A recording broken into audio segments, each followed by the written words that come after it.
فرمایا میری مسجد میں، ارے مصطفیٰ کی مسجد، اللہ کی مسجد، یہ جدا جدا نہیں، وہی جو کالی کملی والے کی مسجد ہے وہی خدا کی مسجد ہے۔ حضور علیہ السلام نے مسجد میں بلا کر دعوت توحید دی اور اپنی رسالت کا پیغام عام کیا۔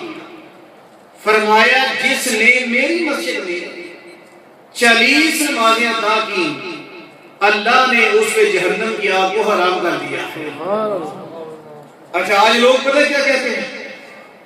جی دیکھیں، مسئلہ یہ ہے کہ مسجد حرام میں اگر ایک نماز پڑھے 1 لاکھ نماز کا ثواب، اور اگر مدینہ پاک مسجد نبوی میں ایک نماز 50,000 کا، تو لہذا مدینہ پاک میں جانے کی ضرورت نہیں، کیا ثواب تو یہی زیادہ ہے۔ اچھا بعض بات آدمی بات ٹھیک کرتے لیکن اس کی نیت خراب ہوتی ہے، مسئلہ یہ ہے لیکن ایک نیت خراب ہے۔ نیت خراب کیا ہے کہ سارا زور اسی پہ ہے کہ نبی علیہ السلام سے دور کر دو، نبی علیہ السلام سے بگانا کر دو۔ لیکن یاد رکھنا کہ جب تک سنی ماں کی گود میں آخری بچہ تک ہے، جب تک اس کے دم میں دم ہے، اپنے سنے نبی کے ترانے گاتا رہے گا۔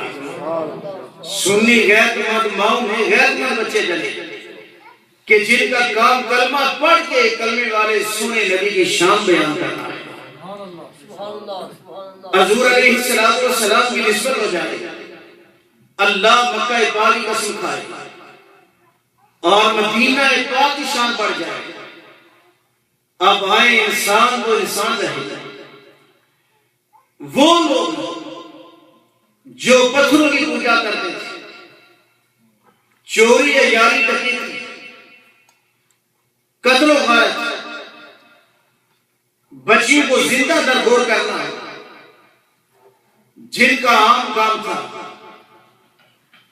لیکن جب انہوں نے حضور علیہ السلام کے چہرے کی زیارت کی سبحان اللہ، تو نبی علیہ السلام نے فرمایا جس نے ایمان کی نظروں کے ساتھ مجھے دیکھ لیا ہے اس پر جہنم کی آگ حرام ہو چکی ہے۔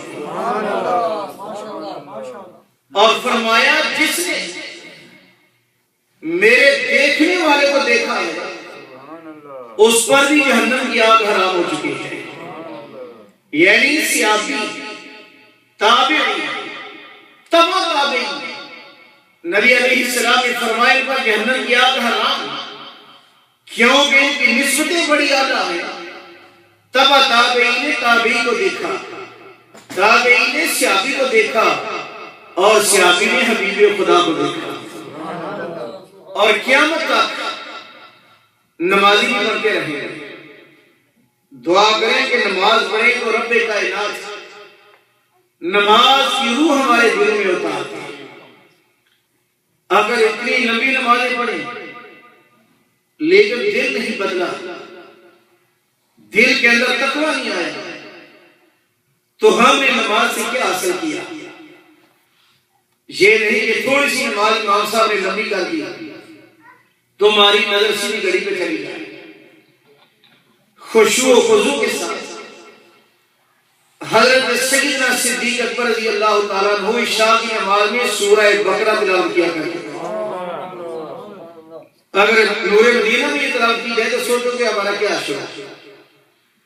اس لیے میں آپ کو دعوت دیتا ہوں کہ صبح کی نماز میں روزانہ 2 رکوع پر اس پر اشورہ تلاوت ہو رہی ہے، اور نبی علیہ السلام کے میلاد کا صدقہ آپ قرآن کریم کو سننے کی پابندی کریں اور عادت ڈالیں۔ پھر دیکھیں قرآن پاک صبح کتنا ایمان تازہ کرتے، 2 رکوع کے بعد بھی ترجمہ ہوتا ہے۔ جو گھروں میں نماز پڑھتے ہیں گزارش کروں بات تو آپ اتنے دور ہیں نہیں، کوشش کریں کہ صبح نماز باجماعت آ کریں، 6:30 بجے نماز۔ خیر عرض کروں کہ قیامت تک نمازی بنتے رہیں گے، آجی اور قاری بھی بنتے رہیں گے، لیکن صحابی کوئی نہیں بن سکتا، کیونکہ مصطفیٰ کی زیارت ظاہری زندگی مبارکہ میں انہوں نے کر لی، اللہ رب العالمین نے ارشاد فرمایا وَكُلًّا وَعَدَ اللَّهُ الْحُسْنَى، میرے سونے نبی کے سارے صحابہ کی جماعت یہ جنتی جماعت ہے، اللہ نے ان کے ساتھ حسنہ جنت کا وعدہ فرمایا ہے۔ آئیے جب نسبت ہو جائے اللہ کے حبیب کے ساتھ، پھر رنگ نہیں دیکھا جاتا، قبیلہ نہیں دیکھا جاتا، خاندان علاقہ نہیں دیکھا جاتا، بس نسبت دیکھی جاتی ہے۔ صحابہ بیٹھے ہوئے ہیں اور حضرت سیدنا بلال حبشی رضی اللہ تعالیٰ عنہ آپ تشریف لائے۔ حضور علیہ السلام نے فرمایا جانا سیدنا بلال، حضرت فاروق اعظم نے فرمایا رضی اللہ تعالیٰ جا سیدنا بلال، لوگوں دیکھو ہمارے سردار بلال آ گئے ہیں۔ اور کسی سے ابھی یہ نہیں کہا کہ بلال کارا اور ہم کو، یا بلال مہاجر اور ہم مکی قریشی، نئی مصطفیٰ کے ساتھ نسبت ہو جائے تو جب صحابی ہو گئے تو خود سوچیں کہ اس سے آگے اعلیٰ کون سا ہونا چاہیے۔ اور بلال حبشی کو صحابہ کہہ رہے ہیں، عمر جیسے کہہ رہے ہیں ہمارے سردار آ گئے۔ یہ ساری عزت اور شان کیوں ملی؟ یہ سونے نبی کے صدقے اور نسبت کے ساتھ ملی۔ آپ دیکھیں کہ نسبت ہو جائے ایک کپڑے کے ساتھ، اس کپڑے کو آگ نہیں جلاتی۔ حدیث پاک سماعت فرمائے حضور علیہ السلام کے صحابی حضرت انس بن مالک رضی اللہ تعالیٰ عنہ، انہوں نے آقا علیہ السلام کی گردان کی اور دیگر صحابہ کو بلایا۔ جب لیدر شریف دسترخوان بچھایا تو تاجدار کائنات نے اس دسترخوان کے ساتھ اپنے یہ دلہ والے پیارے ہاتھ ساتھ کیے۔ حضرت انس فرماتے ہیں کہ جب بھی وہ دسترخوان دھونے والا ہوتا میں پانی اور صابن ہی لیتا تھا، آگ میں ڈالتا تھا، آگ سے جلاتی نہیں بلکہ اس کو سفید کر دیا کرتا۔ اللہ اکبر، اس میں کوئی شک نہیں کہ حضرت سیدنا ابراہیم علیہ السلام نے جب آگ میں تشریف لائے، آگ میں ڈالا گیا، آگ گلے گلزار بن گئی، لیکن آگ جو ہے اس کی شکل تو بدل گئی، وہ گلے گلزار بن گئی، ٹھنڈی ہو گئی۔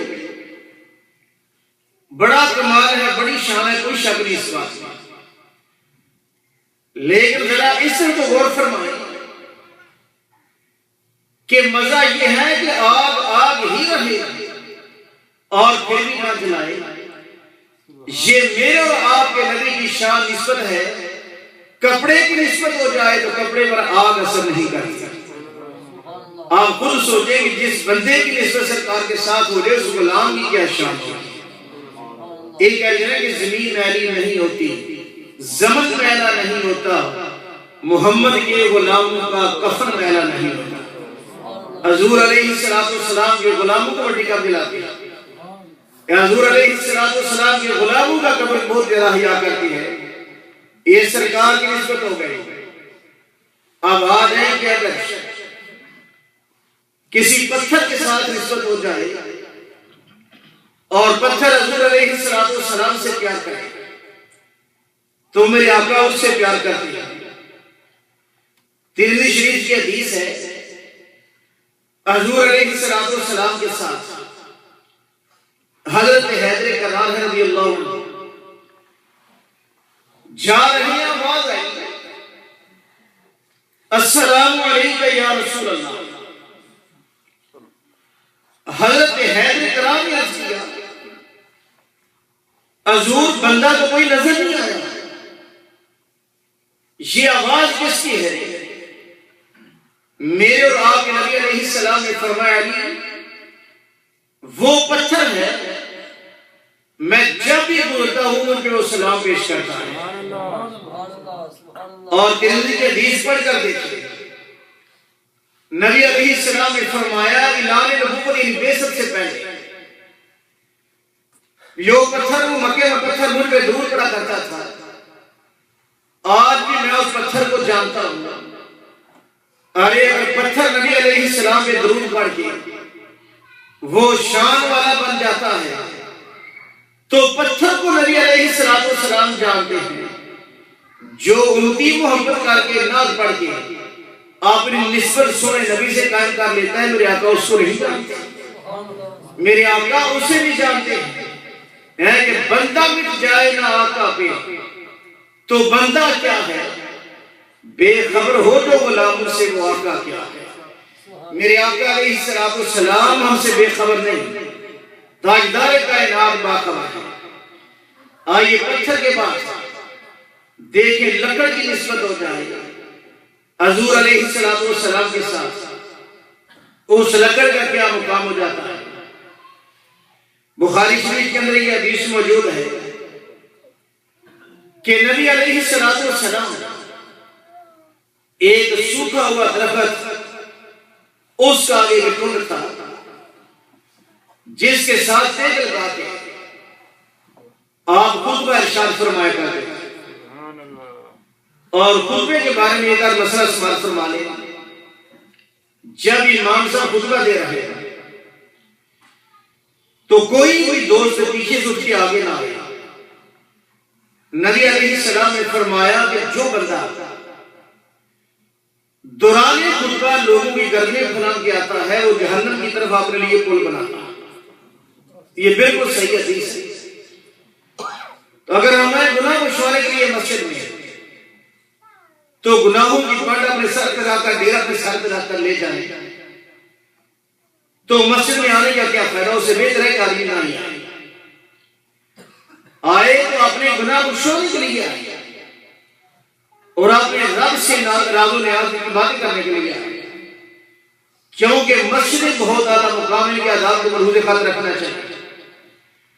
ہم کسی آفس میں جائیں تو کتنے متعدد ہوتے ہیں، اونچی بات میں نہیں کرتے، اللہ کے گھر کا کئی گنا بڑھ کے ہمیں ادب کرنا اور تب ہم اپنی منزل کو پا سکیں۔